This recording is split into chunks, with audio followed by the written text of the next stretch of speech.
Est-ce que vous pouvez vous présenter? Tu commences, je commence? Je commence, Vas-y, tu commences. Bah, moi, c'est Quentin, je suis le cofondateur avec Antoine et designer graphique à l'agence Hypersten. Et moi, du coup, c'est Antoine. Je suis le cofondateur avec Quentin et designer graphique.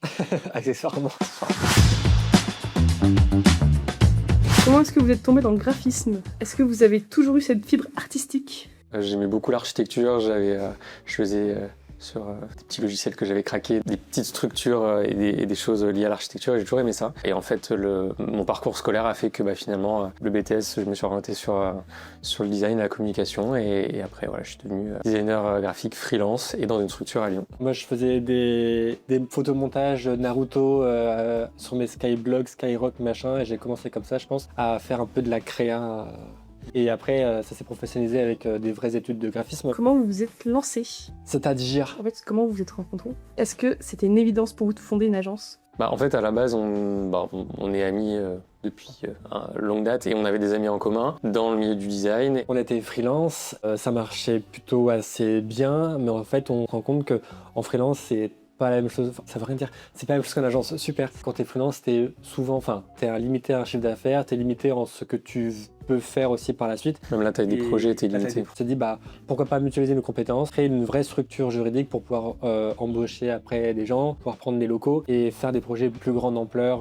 Mais oui, c'était une évidence parce que moi, je voulais pas travailler pour quelqu'un d'autre, je voulais travailler pour moi, pour nous, pour créer quelque chose. Seul, c'est bien, mais il y a plein de limites qui font que t'as vraiment pas les mêmes projets, quoi. Donc, moi, en tout cas, je sais que je tournais un peu en rond sur mes projets freelance. Quentin, on a entendu que tu étais arrivé deuxième au WorldSkills en 2015. Oui. Ça fait quoi de porter le drapeau de ta région et de rencontrer Stéphane Rothenberg? Du coup, en 2015, j'ai fait la compétition des WorldSkills. C'est une grosse compétition, du coup nationale, etc. Tu as plus de 40 métiers, dont art graphique et pré-presse, web design, etc., boulanger, cuisinier, art floral, bref, tu as la partie régionale, nationale et internationale. J'ai gagné les régionaux, et après je suis monté aux nationaux, et j'ai fait vice-champion de France. Dans quelle catégorie? Art graphique et pré-presse, boulangerie. Et du coup, c'est sur 3 jours, et tu as des épreuves en temps limité, packaging, logo, kakemono, enfin des trucs comme ça. Donc ça, c'est super balèze pour tout ce qui va être pré-presse, aller super vite, faire des logos vite. Ça, c'était trop bien. Et oui, donc Stéphane Rothenberg... Je ne suis pas allé aux internationaux parce que flemme. Il a refusé l'international. Vous préférez du coup le salarial ou freelance? J'ai pas connu le salariat. T'as jamais travaillé de sa vie, donc... Non, j'ai pas jamais travaillé de ma vie. J'ai travaillé Ikea, quoi. Mais ouais, l'indépendance, c'est compliqué, mais c'est cool. Oui, je préfère la situation dans laquelle je suis maintenant. Mais le salariat, ça a vraiment des bons côtés. C'est de la charge mentale en moins, c'est du travail en moins. Parce que c'est vrai que c'est quand même pas évident d'être à son compte. C'est des semaines à 45 heures par semaine. Et... Moi, je préfère être dans la situation que je suis maintenant, même si c'est très compliqué à gérer. Il y a des jours où tu regrettes, il y a des jours où tu piounes. Il y a des jours où c'est pas évident, mais tu piones, je sais pas ce que c'est. Ça va, ça dire pionner? Non.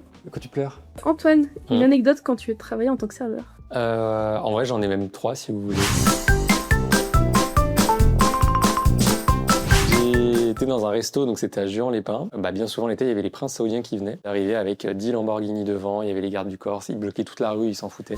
Ils commandaient des dizaines de pizzas, de machins, c'est un restaurant italien. Ils ne mangeaient absolument pas. Ils ramenaient leur vaisselle, leur gobelet, rien qui était touché. Des liasses, plusieurs dizaines de minutes. Et du coup, ça m'avait sectionné les tendons. Mais on va pas tout raconter. Est-ce que c'est plus facile d'être à deux pour gérer une agence, ou au contraire, il y a des fois où vous n'êtes pas d'accord? Alors, il y a plein de fois où on n'est pas d'accord, mais c'est le jeu, c'est normal, mais comme il y a plein de fois où on n'est pas d'accord avec les équipes ou les collaboratrices, mais c'est pas grave, en vrai c'est comme ça qu'on avance. C'est mieux d'être à deux, je pense, parce qu'on peut quand même se reposer l'un sur l'autre. Ça a ses avantages et inconvénients aussi, tu dois tout partager à deux et c'est bien de pouvoir se partager le travail, tu fais des choses que je fais pas et inversement. En tous les cas, on a nos qualités et nos défauts, et de toute façon, dans tous les cas, moi je serais incapable de faire tourner l'agence en toi, au collant. Non mais c'est vrai. Pourquoi Hypersten? Oh putain. Y a pas un peu de drama autour de ça? Après... Pour faire simple, on a créé la structure en 2016, on s'appelait Néon, on était tous les deux. On avait une identité qui était très noire et blanche et on mettait en couleur, entre guillemets, nos clients. Entre-temps, 2 ans après ou 2-3 ans après, je pense 2018-2019, en faisant un peu de veille sur les différents logos, Néon et compagnie, on s'est rendu compte qu'il y avait une agence qui s'appelait aussi Néon, au Luxembourg, et qui avait même logo, Néon avec un petit point. Alors on s'est dit, merde, est-ce qu'on les attaque? Est-ce qu'on n'avait pas déposé la marque? Est-ce qu'on lance une procédure ou pas pour faire valoir nos droits et qu'ils puissent changer de nom, etc. Et c'était à un moment donné de la carrière où on s'est dit on voulait acheter des locaux et dans tous les cas il aurait fallu changer les numéros de tiret, faire le papier, bref on s'est dit tant qu'à faire une procédure pour ça, autant faire un changement de nom. On a préféré trouver un autre nom un peu plus moins volable, un peu plus statutaire, un peu plus comme Pentagram ou des agences un peu plus de renommée. Et Hypersen, bon, c'est un joli caillou. Pour l'histoire, c'est une roche volcanique qui faisait aussi écho un peu à l'idée de néon d'avant, où c'était très noir et blanc en retrait. Éclat de quartz, brillance, projection, pareil. Voilà. Vraiment, c'est pas clair, je pense. Non. Ouais, c'est un caillou qui reflète la lumière. Et du coup, ça faisait l'analogie avec le nom d'avant de néon, mettre en avant nos clients, mettre en lumière nos clients. On passe aux questions, la zizanie. Et bah, 10 questions courtes. Vous devez choisir Qui Qui l'un et l'autre? Qui de nous deux? qui est le meilleur sur Illustrator. Quentin. Ok. Qui est le meilleur sur Premiere Pro. Moi. Ah non, ouais, et toi? Qui est le plus gros puant de LoL entre vous deux. Oh, je joue plus à LoL. Moi, parce que tu joues pas plus avec moi. C'est un peu triste. Et des problèmes avec LoL, et je peux être vraiment mauvais, donc je préférais désinstaller LoL. T'avais tendance à crier dans le casque. Ah, taper dans les murs, voilà. Donc, Qui est mauvais perdant.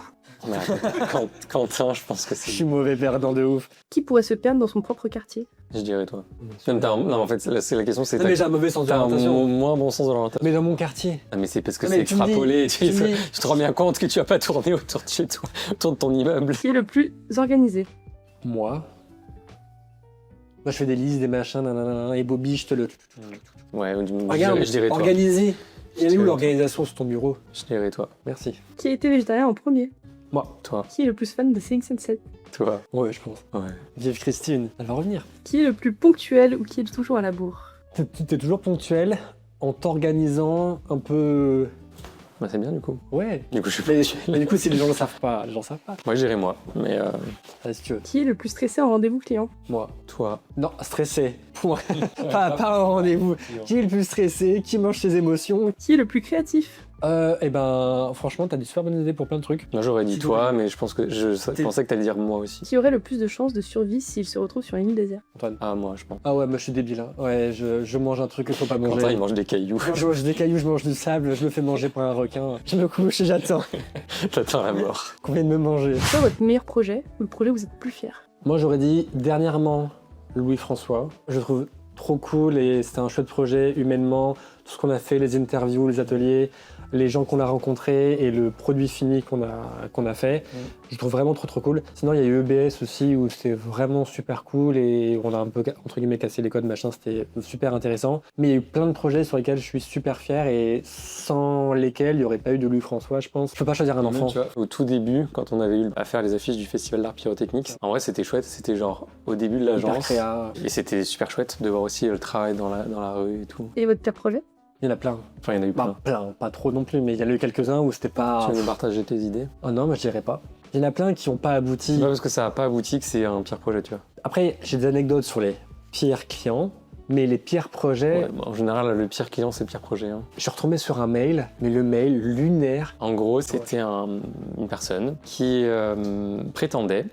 On s'est fait scammer en vrai. C'est une personne qui prétendait occuper un poste important dans une ambassade. Cette personne-là, du coup, elle avait des besoins en communication pour sa communication personnelle, bref, etc. Et du coup, on a fait tout un travail pour lui, évidemment gratuitement, parce que c'était le lancement de l'agence, parce que voilà. Pas de devis signé. Il voulait nous payer en cash, enfin, c'était des trucs trop chelou. On a travaillé pour lui, pour cette personne, du coup, jusqu'à hyper tard, des fois jusqu'à 2h du matin, enfin, c'était n'importe quoi. Et en fait, au moment où on a mis le haut là, en mode, par contre, ça fait genre 3 mois qu'on bosse pour toi, le devis est 3 mois. toujours pas signé, je sais pas, peut-être 2 mois. Beaucoup trop. Et le devis était toujours pas signé, et on a dit, en fait, nous, on n'avance plus tant que le devis est pas signé et que tu n'émets pas un acompte pour le travail qu'on a fourni. Ce qui devrait être normal. Et là, c'est parti en des cris, des insultes, des machins, c'était lunaire. Et voilà, et en fait, du jour au lendemain, la personne a disparu totalement de la surface de la Terre. S'il y a des clients avec qui vous rêveriez de collaborer.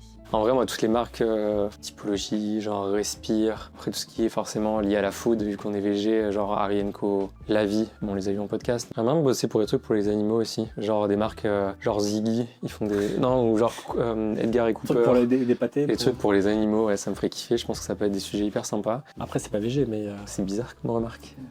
Oui, c'est vrai. Tu vas pas bouffer les croquettes. J'aimerais bien travailler pour des marques de territoire un peu cool. Nintendo, Drag Race, Netflix en vrai, c'est du rêve, machin. Est-ce que vous allez rester graphiste ou vous allez ouvrir une boîte de PTP.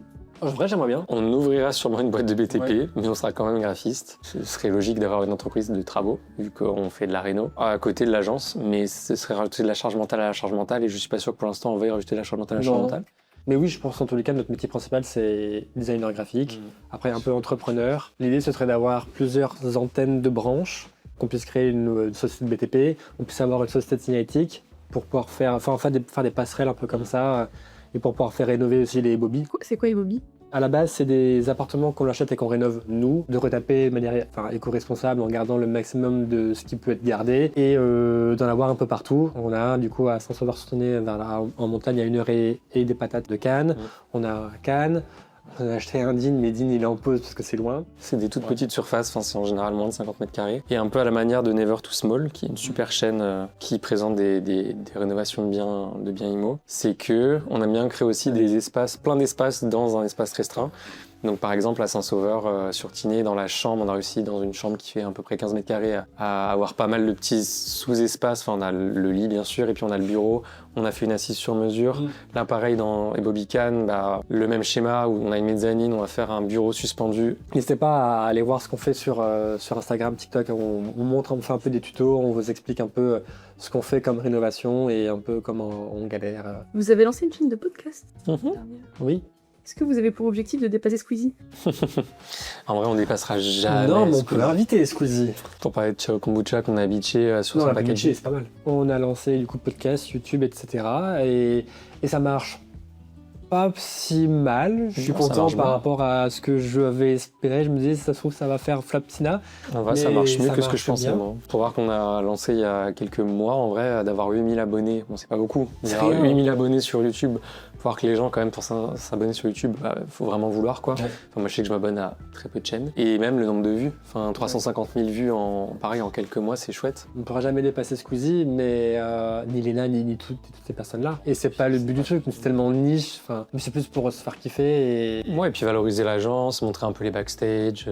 Vous préfériez vivre dans le manoir de Gaël Garcia Diaz ou dans la tour d'Aline Dessine? Moi, plutôt Galéa Sadias, parce qu'elle a un grand terrain. Après, moi, que ma maison soit grande, ça me dérange pas tant. Je pourrais avoir une maison qui fait juste 60 mètres carrés, je m'en fous. Mais j'aimerais avoir un très grand terrain, pour avoir des voisins très très loin. Gaël Garcia Diaz, mais une petite maison aussi. Franchement, En fait, tu veux juste faire comme moi, quoi. pareil. Tout pareil. Non, mais en vrai, Aline Dessine, sa maison, elle est chouette. Hein. C'est Mais trop. Je pense que c'est trop chiant au quotidien. Les pourrais pas- allers-retours. Je crois que elle a une pièce par étage ou deux. Enfin, pas beaucoup. Je sais pas, on n'est jamais allé chez elle, mais Ça fait quoi de gérer une agence depuis 10 ans? c'est dur. Ça fait mal. Parce que déjà, ça Ouais. fait déjà 10 ans. Ouais, ça passe vite. Et les semaines passent beaucoup trop vite, les années passent beaucoup trop vite. La mort arrive beaucoup mort. trop vite. Allez, et là, on a perdu toutes les personnes qui nous suivent. Et en même temps, c'est trop cool parce que du coup, t'as fait plein de trucs en 10 ans. On a quand même fait des chouettes projets. On a commencé un peu trop doucement. Je le sais porter, et puis en fait, on était plus Ouais. freelance, mais ça fait comme si finalement on était tous les deux freelance. Donc en fait, j'ai l'impression qu'il y a vraiment que depuis 2022-2023 où il y a vraiment cette traction à l'agence et où on a vraiment recruté des collaboratrices et collaborateurs.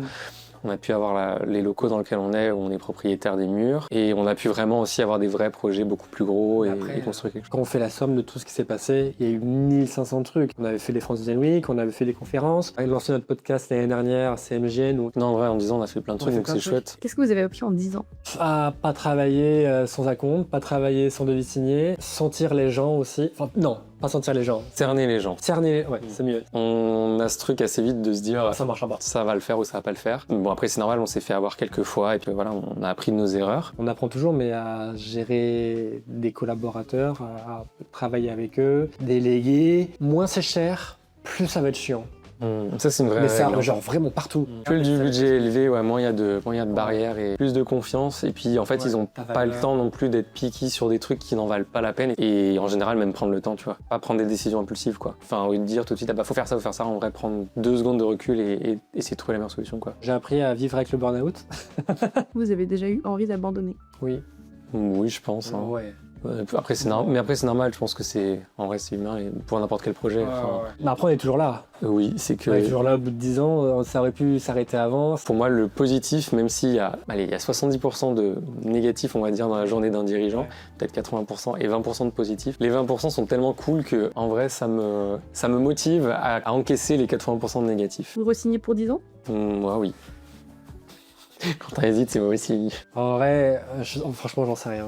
Oh, je sais pas. Super. Parce que c'est compliqué. Après, en même temps, c'est dur de se projeter dans 10 ans. Ouais. Dans 10 ans, tu sais pas où on sera. Je sais pas tu combien sais pas on où sera. où le monde sera. Ça va mieux, ouais, genre signe, mentalement. Vous auriez un conseil à dire à Quentin et Antoine d'il y a des années? Bon courage. Non, accroche-toi à ton slip. Ouais. Accroche-toi à ton Tu slip. penses que ça va être dur, mais ça va tellement être beaucoup plus dur que ce que tu pensais. C'est super cool. C'est trop bien. Non, C'est mais, trop non, bien. mais ça peut Mais être, alors, ça peut être dur putain. et cool, mais je pense que j'aurais fait quasiment tous les mêmes choix. Hein. Ouais, Tu vois. ouais. Par contre, on a fait pareil. Moi, en gros, s'il fallait résumer, c'est normal de se faire niquer au début. Il faut, du moins possible, tant que c'est pas dangereux. En tous les cas, t'apprends T'apprends. en faisant des Ouais. erreurs. Hein. La relation client, super important. Genre, ne pas être un prestataire, mais être un partenaire avec ses clients. Enfin, en tout cas, c'est nous ce qu'on prône et c'est ce qui fait la différence, c'est vraiment être proche de ses clients. Trouver un sens, enfin tu vois, un engagement, un sens, avoir ce truc-là, quoi. Je pense que c'est important. Bon, bref. Donc, Merci d'avoir regardé cette vidéo. N'hésitez pas à vous abonner sur notre chaîne YouTube si ce n'est pas déjà fait pour suivre nos super podcasts et nos super vlogs. Et voilà, si vous voulez commenter, poser des questions, on est là. avec plaisir.